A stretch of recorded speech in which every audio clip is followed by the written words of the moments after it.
반갑습니다. 어제 4시 한 10분경에 서울에 도착을 했습니다. 버스에서 내리니까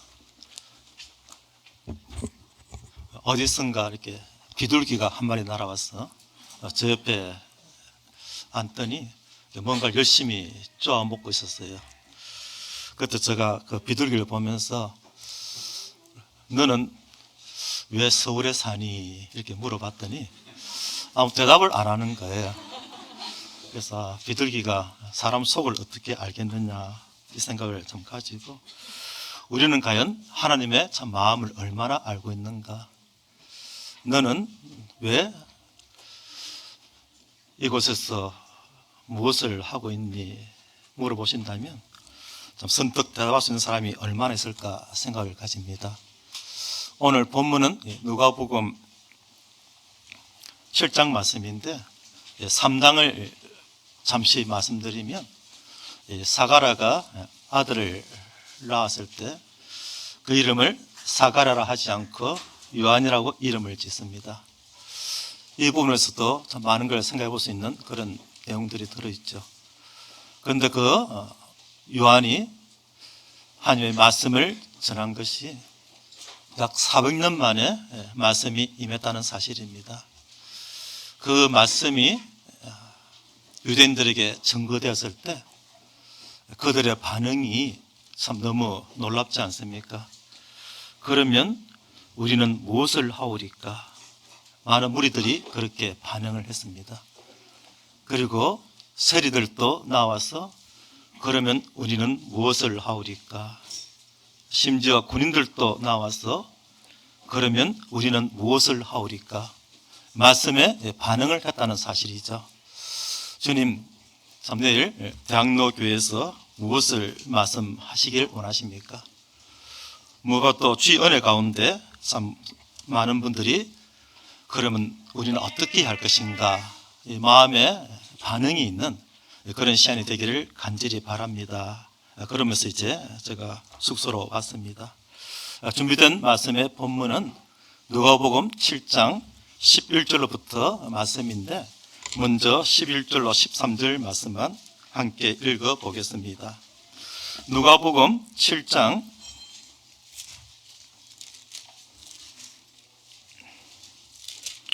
11절로 13절까지 말씀입니다.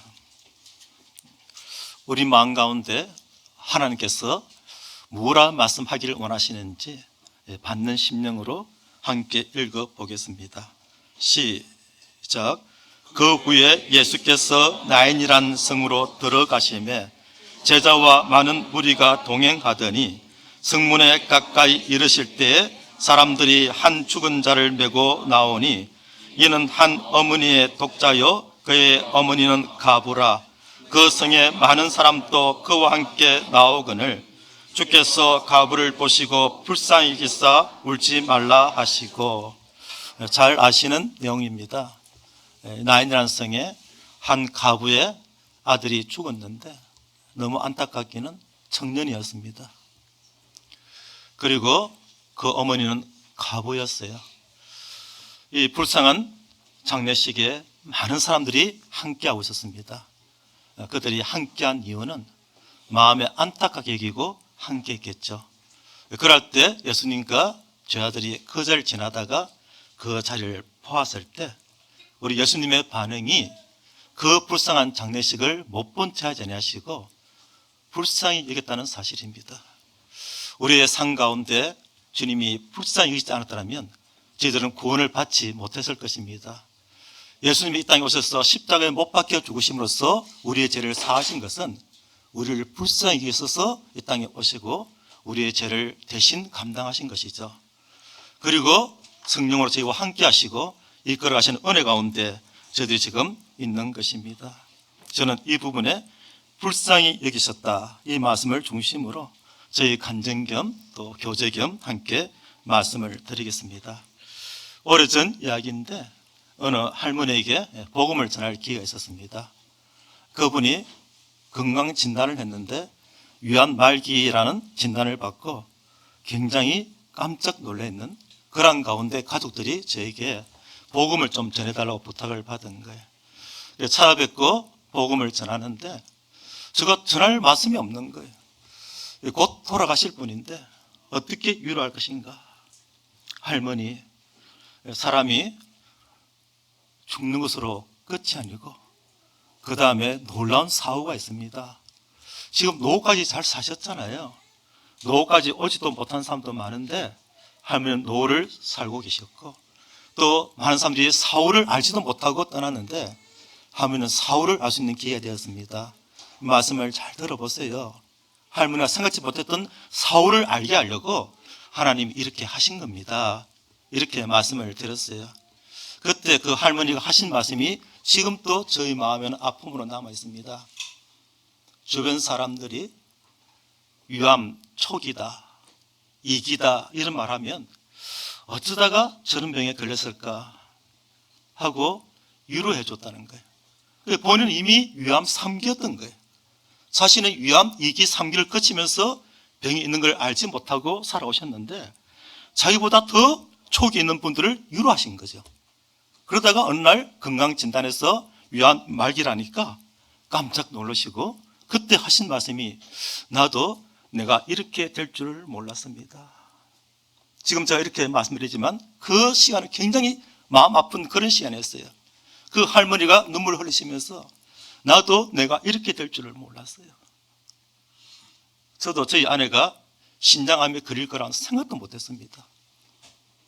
어느 날 갑자기 소변에 피가 섞여 나오고 그래도 단순한 병이겠지 하고 병원에 갔었고 갑자기 옆구리가 너무 아파서 되고 있는 동산병원 응급실로 가면서도 괜찮겠지, 하나님 도와주세요, 그러고 간 거예요. 그런데 그날 밤에 신장암이라는 판정을 받을 때 하나님 왜 이렇게 하십니까? 왜 저를 벼랑 끝에 서게 하십니까? 그때 언뜻 떠오르는 말씀이 너가 내 영광을 보리라. 하나님 이건 아니지 않습니까? 이런 마음 가운데 서울로 올라오게 되었고 전혀 생각도 못하게 서울 대학로교회에서 은혜를 베푸시고 많은 분들이 기도해 주시고 또 저를 도와주심으로써 또 이렇게 제가 오늘 이 자리에 서게 된 것입니다. 그 할머니께서 말씀하시기를 내가 이렇게 될 줄 나도 몰랐어요. 여기 계신 분들 다 마찬가지입니다. 제가 그 이후로부터 많은 분들에게 연락을 했어요. 우리 아내들 건강진단 해보세요. 특히 신장암 같은 경우는 병이 걸려도 걸린지도 모르고 지낸답니다. 간단한 초음파 검사만 알 수 있고 하다못해 피 검사라도 알 수 있다는데 다들 괜찮겠지 하다가 신장암이 드러났을 때는 이미 말기랍니다. 다들 검사해 보세요 하고 제가 전화를 드렸어요. 다들 검사해 보세요. 그런데 더 안타까운 사실은 무엇입니까? 한 부자가 죽어서 하나님의 심판을 받고 그가 부르짖기를 내 형제 5은 이곳에 오지 않게 해달라고. 죽어보니까 사후가 현실이잖아요. 심판이 있잖아요.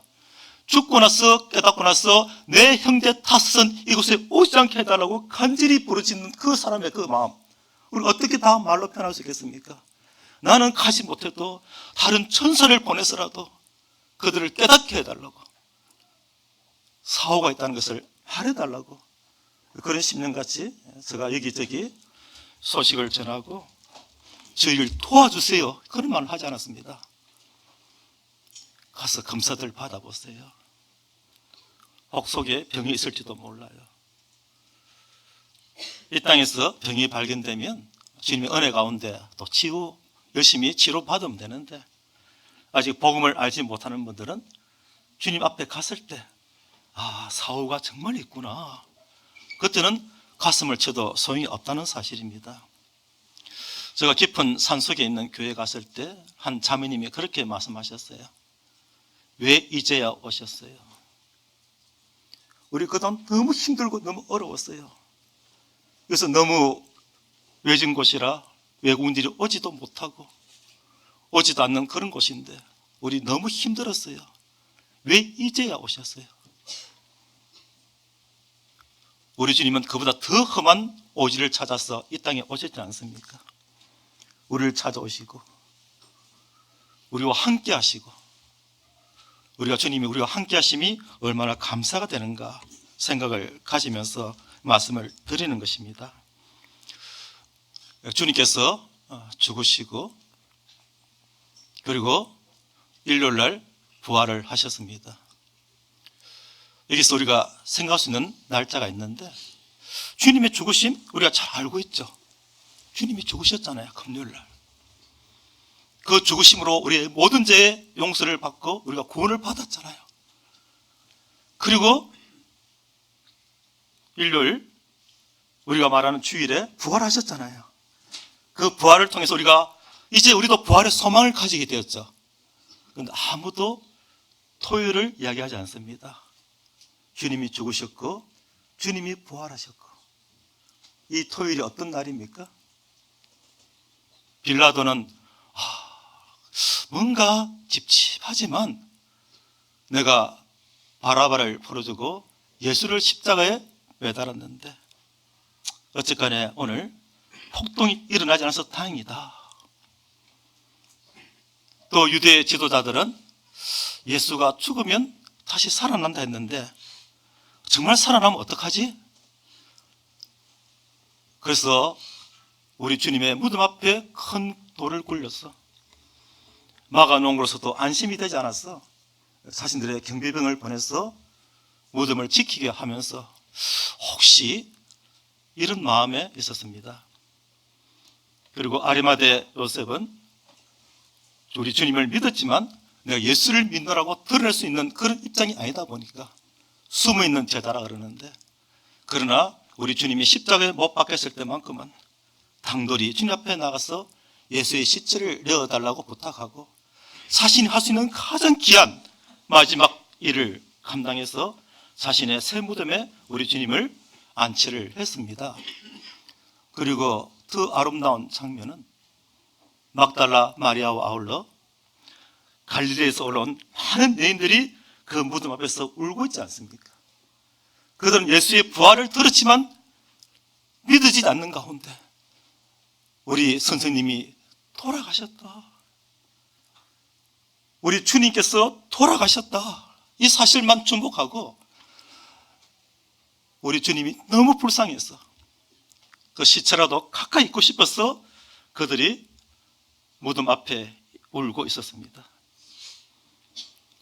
아직 그들에게는 주님의 죽으심이 우리의 죄사함의 죄값이 되는 것을 깨닫지 못한 가운데, 내일이면 주님의 부활하실 것을 알지 못하는 가운데 우리 주님이 죽으셨다는 사실만 보고 있는 것이죠. 그래서 이 토요일은 그들의 마음 가운데 굉장히 갈등이 많은 그런 날이었을 것입니다. 그러나 내일이면 회복이 되잖아요. 내일이면 부활이 일어나잖아요. 이 놀라운 부활 그 전날이 기뻐하면서 기다려야 할 그날에 그들은 가슴을 치면서 근심하면서 너무 안타까움을 품고 우리 주님, 예수여, 어찌하여 그런 죽음을 당하셨단 말입니까? 이렇게 될 줄을 몰랐는데, 그런 마음으로 그들이 하루를 보내고 있는 거예요. 우리의 삶 가운데 생각지 못했던 일들을 겪을 때가 있습니다. 고난이 닥칠 때가 있죠. 환난 가운데 있을 때 우리가 주님께서 왜 이렇게 하셨을까? 내일이면 어떤 일이 일어날까? 정말 기대하면서 하나님의 역사를 바라보면서 찬양하며 기뻐하며 오늘 예배드리는 이 모습같이 우리가 주님 앞에 소망 가운데 기다리는 사람들이 얼마나 있을까? 저는 이것을 두고 끼인 날이라고 표현합니다. 서울 오면 가장 조심스러운 것이 사투리를 많이 써서 알아듣지 못할까? 서울 가면 발을 올려야 돼. 천천히 또박또박 해야 돼. 그래서 끼인 날이 사투리일까 표준일까 모르는데 하여튼 죽음과 부활 사이에 끼어있는 날이라는 뜻입니다. 우리의 삶 가운데 그런 날들이 얼마나 많습니까? 내일이면 기뻐 즐거워 어찌할지 모르는 그 상소에 있는데도 오늘 이 밤에는 잠이 안 오는 거예요. 주님 왜 이렇게 하셨습니까? 무엇을 말씀하기를 원하십니까? 저는 어떻게 해야 됩니까? 그런 시간들을 제가 보낼 때 대학로교회에서 사랑으로 대하시고 큰 격려를 주셨습니다. 자, 이런 날 우리에게 어떤 말씀이 필요합니까? 할머니 괜찮아요. 예수 믿으면 죽어도 천국 가요. 그런 말 해야 됩니까? 할머니 다 왔다가 가는 거잖아요. 할머니만 돌아가시는 거 아니잖아요. 저 그런 말 해야 됩니까?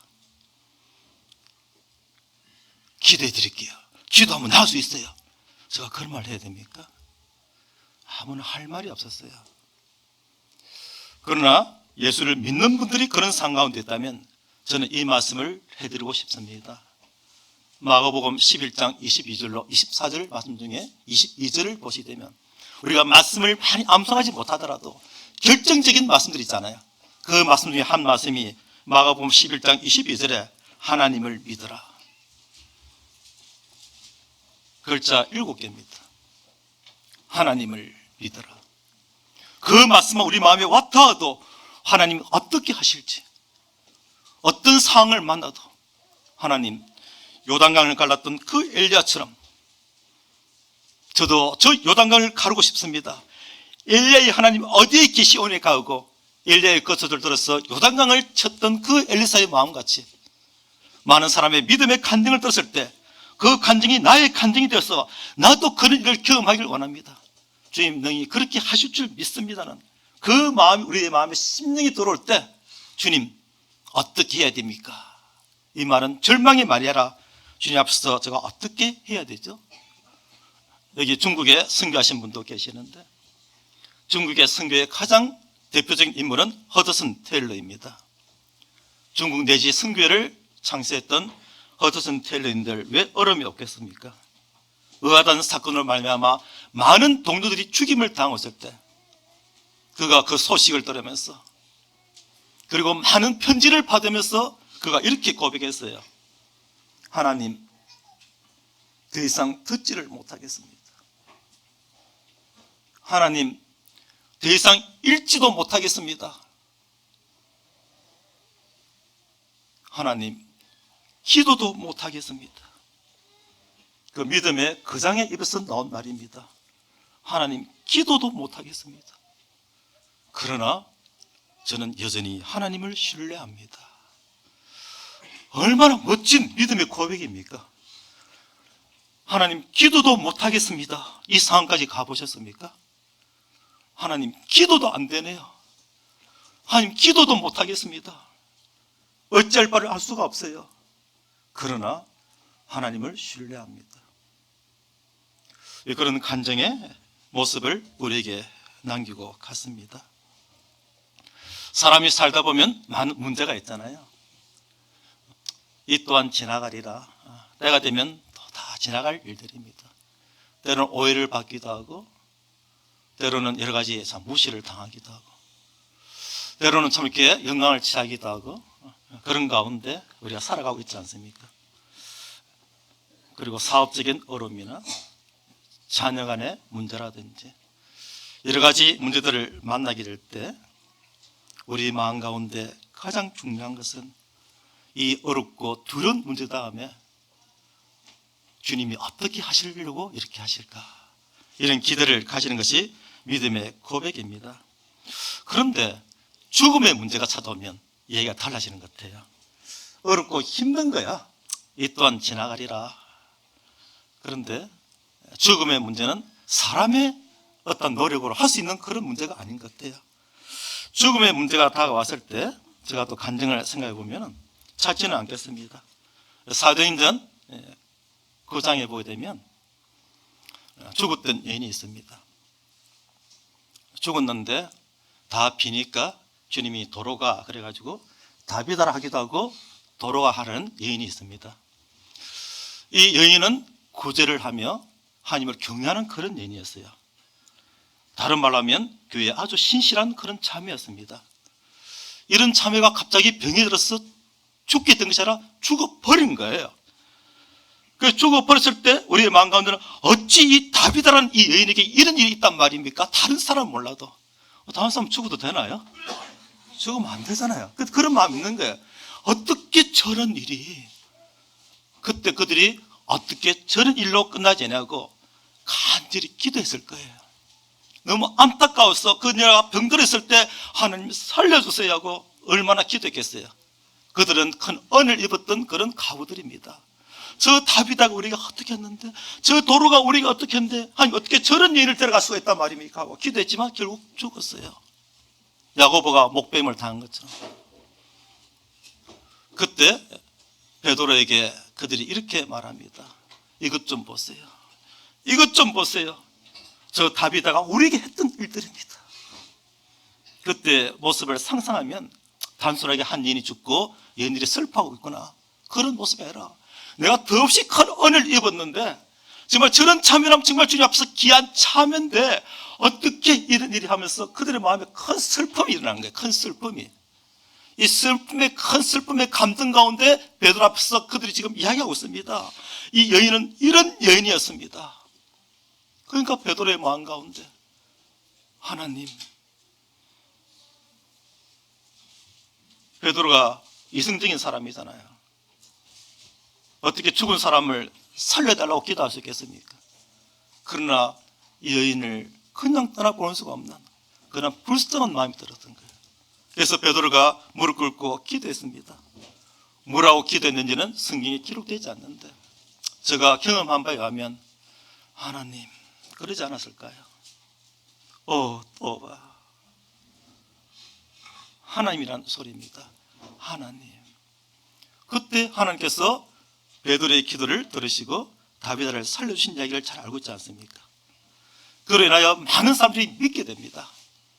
이 다비다가 죽었다가 다시 살아남으로 말미암아 그인이 살아서도 선행으로 많은 사람에게 영향을 끼치고 있었지만 죽었다가 다시 살아남으로 말미암아 수없이 많은 사람들이 놀라고 믿게 되는 거예요. 그 일을 우리가 결과를 알기 때문에 이렇게 말하지만 당신이 죽었다가 살아나면 주변에 가족들이 믿게 될 텐데 한번 죽어볼래? 이야기 다르잖아요. 주님께서 나를 살리실 것을 믿는 그런 믿음이 필요한데 여기 발견되는 것이 이 베드로의 마음이 주님의 마음이었습니다. 누가복음 10장입니까? 한 사람이 강도 만났을 때 레인도 제사장도 그냥 지나갔어요. 그들이 어떻게 지나갔을까요? 안 됐다. 어떻게 전 일을 당했지? 그러면서 지나갔을 거예요. 그런데 한 사마리아는 못 본 척하지 못하고 자신 일을 멈추었습니다. 그리고 그를 데려가서 치료해 주었습니다. 참 아름다운 이야기죠. 그때 그 사마리아인이 왜 그렇게 했을까요? 오직 한 가지 이유, 불쌍히 여겼어. 우리 주님 왜 십자가에 못 박혀 죽으셨나요? 불쌍히 여겼어. 주님 이 땅에 십자가에 못 박혀 죽으심으로써 우리의 모든 죄를 감당하시려고 오신 분입니다. 그런데 왜 병자를 고쳐주셨나요? 왜 죽은 자를 살려주셨나요? 왜 귀신을 쫓아주셨나요? 그 일을 하러 오신 것이 아닌데 그들을 볼 때 불쌍했어. 그 마음이 베드로의 마음이 있었던 거예요. 불쌍했어. 그 마음이 대학로교회에도 흘러넘치기를 바랍니다. 우리가 주님을 믿는다면 주님이 우리 안에 계시지 않습니까? 나는 그런 사람이 아니지만 우리 주님은 불쌍히 여기는 그런 마음을 가지신 우리 하나님이시지 않습니까? 내 안에서 내가 아닌 내 안에 계신 주님으로 말미암아 불쌍히 여기는 그 마음으로 우리가 주님 은혜 안에 살아간다면 우리를 통하여 많은 사람들이 주의 영광을 보게 될 것입니다. 베드로가 품었던 이 불쌍히 여기는 마음이 기도의 가장 핵심이라고 생각합니다. 복음 정말 전해야죠. 그런데 복음을 왜 전하십니까? 왜 저들이 구원받기를 원하십니까? 대학로교회가 3,000명이 되면 좋으시겠습니까? 그들이 불쌍해서 복음을 전할 때, 그들이 죽어서 지옥 갈 것을 알고 복음 전할 때, 또는 정말 저 형제를 붙들어서 바로 세울 때 그가 주님 은혜 안에 어떤 삶을 살 수 있을 텐데 하는 그 안타까움, 내가 젊어서 깨닫지 못했던 거 이제야 나가 좀 알 것 같은데 형제 주님 안에 사는 건 이런 거야 하고 붙들고 교제할 때 그들이 왜 길을 쫑긋합니까? 우리의 사랑을 통해서 나를 사랑하는 그 마음에 감동이 오지 않습니까? 하나님의 그 마음이 베드로를 통해서, 그리고 믿음의 많은 삶을 통해서 스토도라는 선교사가 있었습니다. 제가 중국에 대해서 아는 척하면 안 되는데 전문가가 계시는데 중국의 유명한 선교사입니다. 이분은 한쪽 다리가 없었어요. 선교사에 지원하니까 안 된다고 했습니다. 그때 그분이 이렇게 말했습니다. 사지가 멀쩡한 사람들도 저 불쌍한 연도를 보고 자기를 들여서 한 옆에 자신을 드리려고 하는데 이 다리 하나 없는 이런 몸 뭐가 아깝단 말입니까? 저 장래가 멀쩡한 사람들도 자기 삶을 타는게 드리는데 내가 뭘 아깝단 말입니까? 이 말 때문에 선교사로 이렇게 책정이 됩니다. 그리고 선교를 잘 감당했는데 이제 의아단 사건으로 많은 선교사들이 다 도망가 버렸어요. 그리고 붙잡혀서 다 죽음을 당하는 그런 때에 그분은 도망을 가지 않았습니다. 그래서 중국에 반란을 일으킨 사람들이, 그러니까 반란이 아니죠, 의아단이니까 반기독교적인 그런 사람들이 와서 둘러선 거예요. 그 무지막지한 사람들이 창을 들고 목을 겨누면서 그 큰 칼을 들고 목을 치려고 그러면서 너는 왜 도망 안 갔느냐 그렇게 이야기하니까 이분 하신 유명한 말이 있어요. 이 다리도 하나 없는 제가 도망간들 어떻게 도망간단 말입니까? 이 한 다리로 도망갈 수 있는 법을 알려주면 도망가겠습니다. 어떻게 하면 도망갈 수 있냐고 도로 물어본 거예요. 그리고 그들이 참 감동을 받아가지고 그 스투드 선교사를 살려줍니다. 저는 그 전기를 읽으면서 이런 생각 가졌어요. 그들이 다리가 하나 없어서, 그분이 다리가 하나 없어서 도망을 못 갔었을까? 아니면 자기와 함께하던 그 중국의 성도들을 불쌍히 여겨서 차마 그들을 버려두고 도망가지 못했을까? 다리가 하나가 있든 둘이 있든 어차피 말 타고 마차 타고 도망가는 건데 그는 왜 끝까지 남았을까? 나는 그럴 수가 있을까? 우리의 삶 가운데 주님의 마음이 내 안에 있는가? 이 사실을 생각하면서 누가복음 7장에 있는 말씀을 같이 보기를 원하는 것입니다. 간략하게 한번 보겠습니다. 주님께서 그 장례식을 보시면서 첫째는 못 본 채 하지 않고 불쌍히 여기시고 그 여인에게 말씀하셨어요. 울지 마라. 아니 가부가 지금 당한 슬픔이 어떤 슬픔인데 그 상황에서 울지 마라고 말씀하십니까? 어떤 심리 상담적으로 얘기하자면 실컷 울도록 내버려둬야 되는 거예요. 그래요. 내라도 울 것 같아요. 실컷 울세요. 사람이 실컷 울고 나면은 치유가 된답니다. 그러고 나서 내가 왜 울었지? 이 정도로 그냥 마음이 바뀐다 그러거든요. 그래서 실컷 우세요. 우리가 할 수 있는 관심은 그거밖에 없는 거예요. 그런데 주님은 울지 마라 하신 말씀이 이 청년을 살려주기 위해서 울지 마라 하신 거잖아요. 그런데 이 순간까지는 이 가부는 지금 낀 날 속에 있는 거예요. 아직 아들이 살아나지 않았습니다. 아들이 죽어 있는 상황인데 울지 마라 그러는 거예요. 어찌 울지 않을 수가 있단 말입니까? 당신이 내 입장이 되어 보십시오. 당신이 내 입장이 되어 보십시오. 저는 그런 슬픔의 장면을 여러 번 접한 적이 있었는데 그런 마음이 들지 않겠습니까?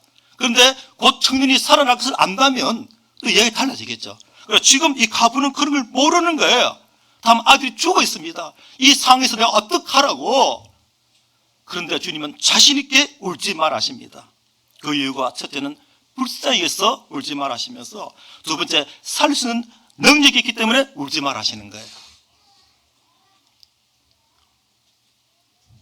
우리 주님은 우리를 불쌍히 여기시고 우리가 어떤 상황 가운데 있든지 우리를 못 본 채 하지 아니하시는 성경에 있는 많은 말씀들 중에서 저 마음에 가슴 울리는 말씀을 하나 소개하면 우리 주님은 우리를 동정하시는 하나님이십니다.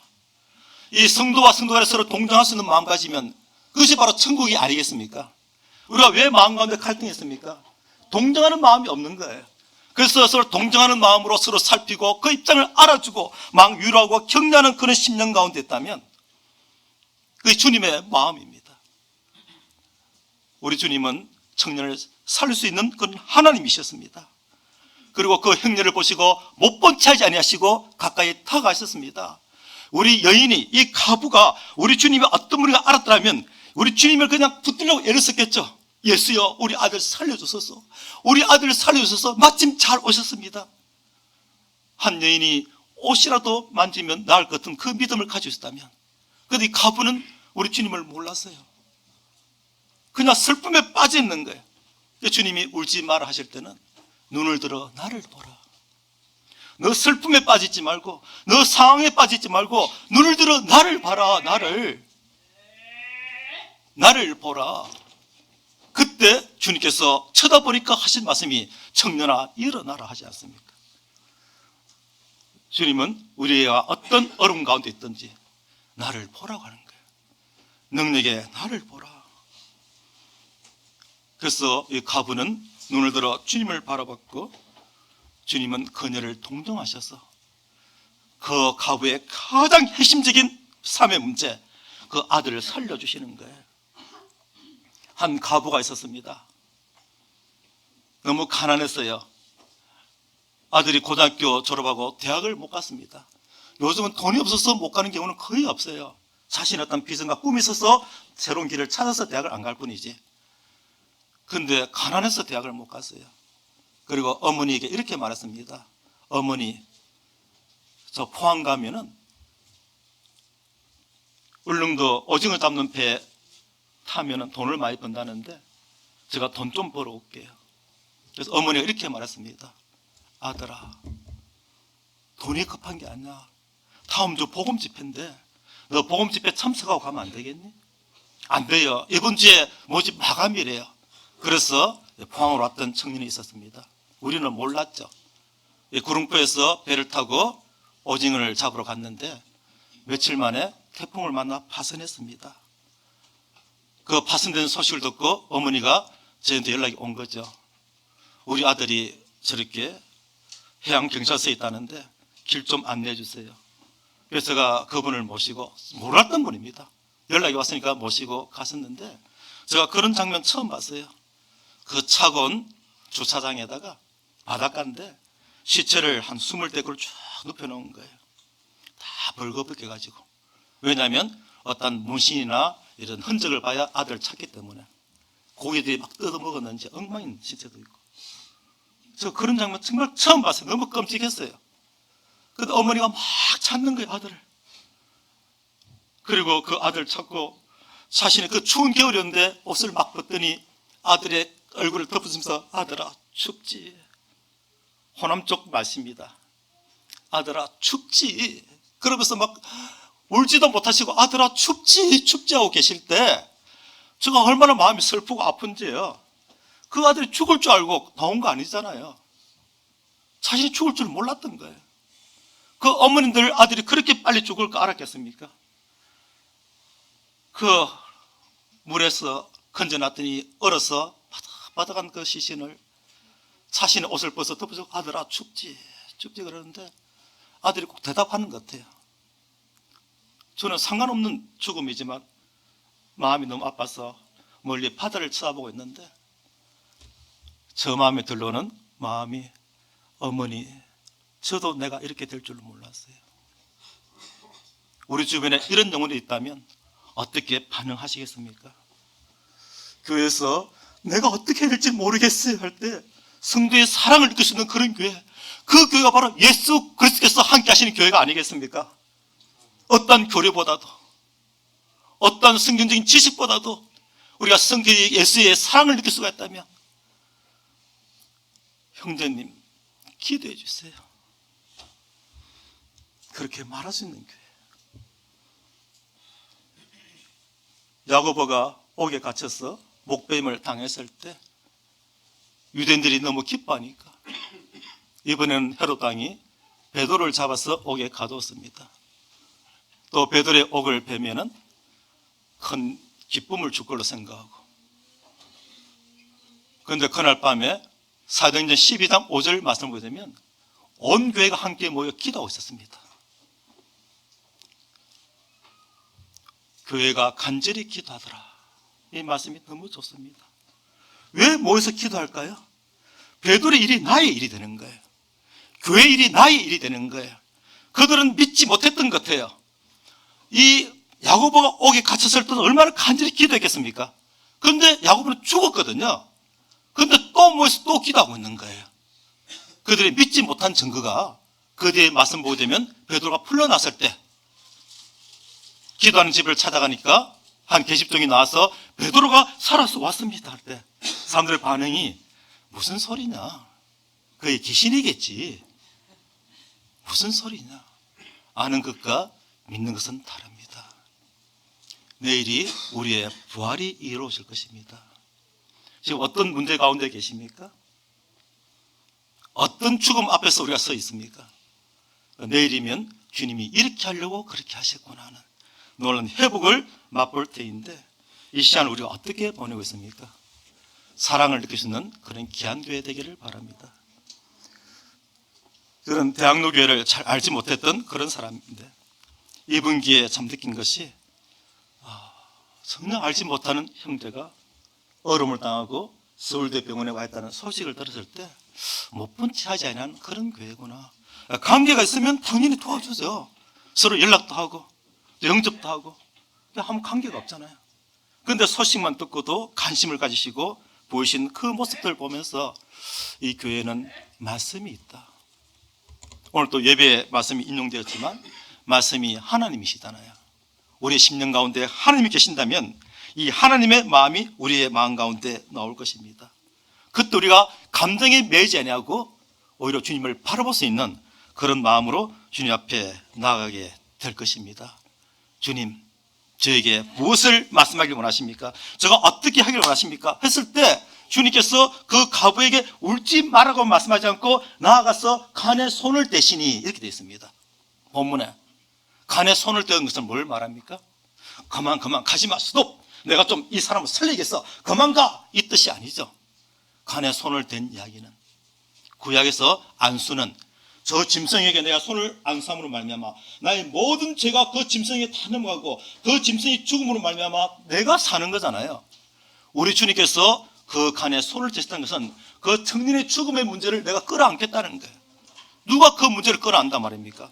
성도들이 당하는 어떤 문제가 있을 때 그 문제를 아이고 안 됐다, 힘들겠다로 끝나지 않고 형제의 문제를 내가 끌어안겠어, 그것이 손드는 마음이잖아요. 그 문제에 간섭하겠다는 거예요.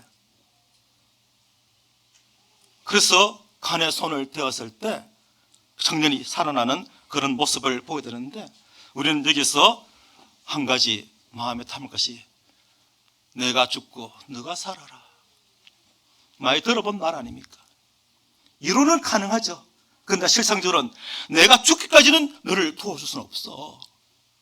내가 살고 너가 살든지, 너가 살고 내가 죽고, 내가 죽기까지 너를 도와주기는 힘들어.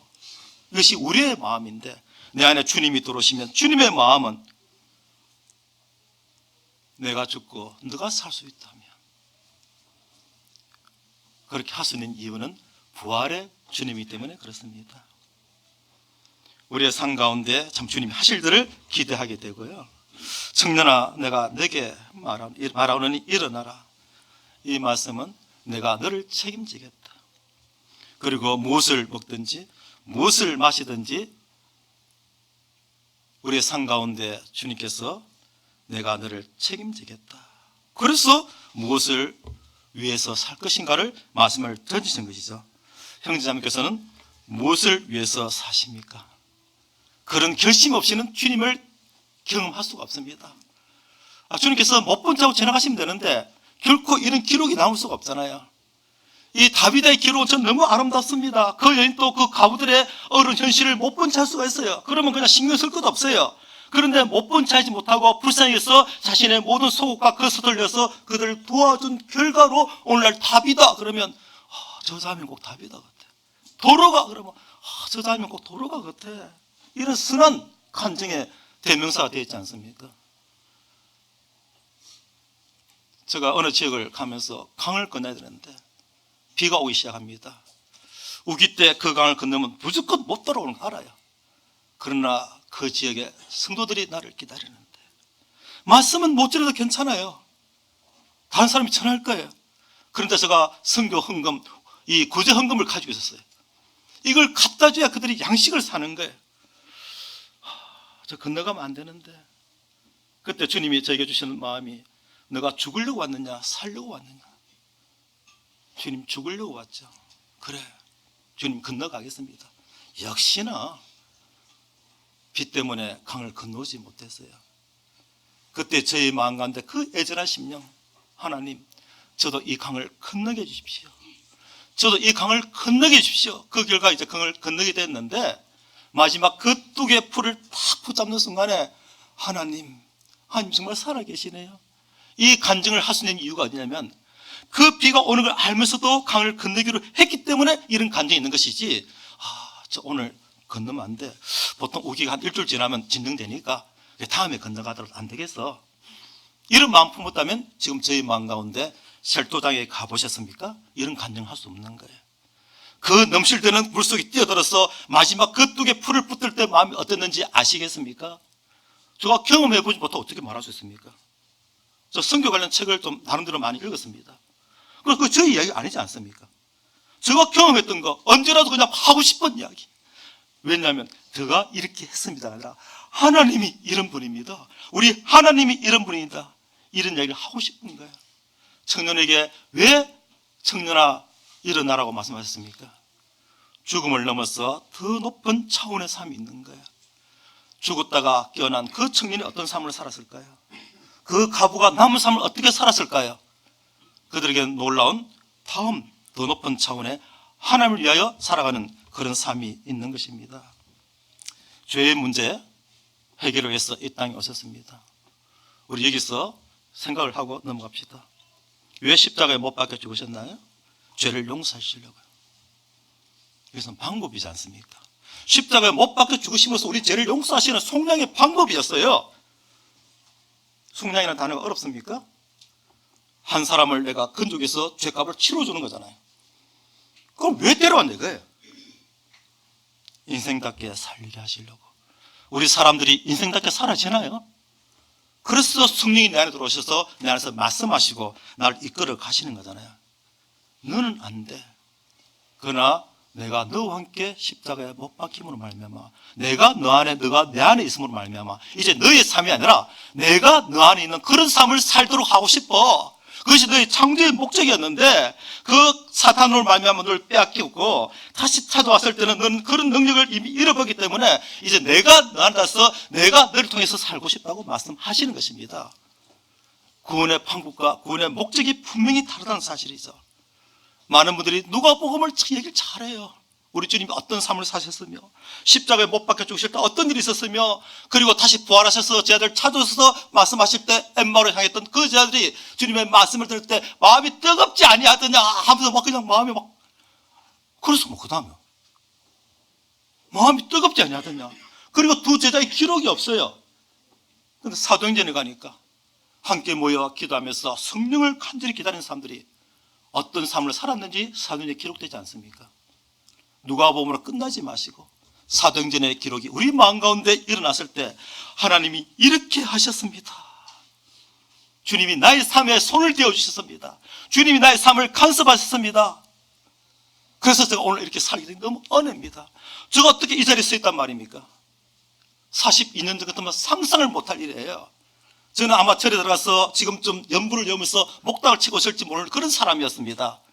그런데 81년도에 어느 형제님의 사랑을 통해서 예수 믿는 게 뭔지는 모르겠지만 저런 사람 그 닮으면 나도 저렇게 살고 싶다. 이 마음 때문에 길을 기울이기 시작했고 길을 기울이니까 복음이 들어오지 않습니까? 그리고 세월이 흘렀는데 이제 한 42년 세월이 흐르고 나니까 제가 이 자리에 서 있다는 사실이 얼마나 놀랍습니까? 하나님, 한 성도의 편지를 소개하면서 마치겠습니다. 저의 이야기가 결코 아니고 우리의 이야기입니다. 한 가정을 적극적으로 도와서 그 가정이 미얀마의 훌륭한 일꾼이 되기를 바랐는데 먹고 사는 문제가 너무 힘들어서 미국으로 망명을 했습니다. 그가 미국 가기 위해서 말레이시아에 대기하고 있을 때 제가 쫓아갔어요. 형제님 가지 마세요. 제가 어떻게든지 형제님 가정의 의식주 문제를 해결하겠습니다. 이 아이들 내가 교육시켜 주겠습니다. 가지 마세요. 저는 가진 거 없지만 기도함으로써 하나님이 이것을 하실 것입니다. 형제님 같은 분이 계셔야 됩니다. 미얀마를 떠나지 마십시오 하고 제가 눈물을 호소했지만 그 형님은 죄송합니다. 미얀마는 미래가 없어요. 그리고 미국으로 가셨거든요. 그리고 미국에서 휴대폰 만드는 공장에서 일을 하고 있습니다. 그분이 미얀마에 계속 계셨더라면 한 15년 전 이야기니까 지금 아주 훌륭한 일꾼이 되어 있을 거예요. 지금 휴대폰 만들면서 세월 다 보내고 있는 거예요. 그런데 그분이 편지가 왔어요. 오늘 좀 이렇게 띄워서 보내주면 좋은데, 형제님이 우리에게 어떻게 하셨는지 저는 잊지 못할 것입니다. 저 이름이 엘리사박입니다. 엘리사박이 미얀마에 와서 어떤 일을 했는지 제가 우리 아이들에게 말해줄 것입니다. 그러나 지금은 너무 어려서 말을 해도 이해하지 못하니까 훗날 이들이 청년이 됐을 때 당신이 우리를 위해서 어떻게 했는지 이야기해 줄 것입니다. 저희 답장은 이거였어요. God has done it. 하나님이 하셨습니다. 그리고 연락이 끊어져 버렸어요. 언젠가 우리가 이 땅을 떠날 때, 그 자매님, 대학로교를 생활할 때, 그 형제님, 그분이 계셨기 때문에 이런 기록을 남겨야 되지 않겠습니까? 나의 삶의 가치를 높이기 위해서 그런 것을 남기는 것이 목적이 아니라 정말 주님 은혜에서 우리가 어떤 삶을 살 것인가 다시 한번 돌아보심으로써 지금 어렵고 힘든 상황 가운데 계신다면, 지금 우리가 죽음 위에 서 있지만 어찌 될지 알 수 없는 가운데 불안한 가운데 있을지 몰라도 내일이면 부활하실 그 주님을 바라보고 우리에게 놀라운 회복이 일어날 것을 바라보면서 주님 안에서 서로 사랑하면서 같이 예배드리는 교회, 어떤 교회가 가장 아름다운 교회입니까? 전도 잘하는 교회예요? 네, 그런 교회도 있겠죠. 은사에 따라서. 저는 이렇게 말씀을 드리고 싶어요. 함께 예배드리는 교회,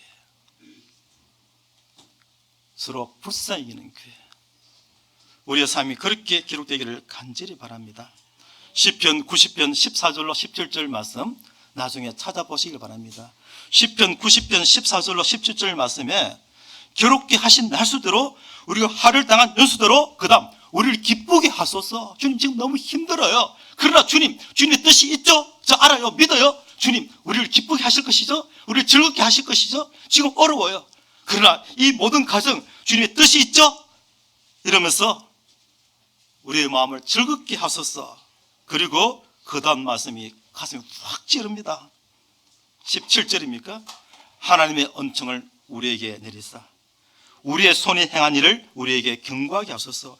우리의 손이 행한 일을 우리에게 경고하게 하소서. 두 번 반복되고 있어요. 한번 묵상해 보시길 바랍니다. 지금 어떤 일을 하고 계십니까? 그 일에 하나님의 은총이 함께 하셔서 그 일을 경고하게 하시는 귀한 경험들을 하시기를 간절히 바랍니다. 하나님이 이렇게 하셨습니다. 그런 간증이 대학로교회에 풍성하게 흘러넘칠 때 하나님이 하실 크고 놀라운 일들을 우리가 경험하게 될 것입니다. 이상입니다.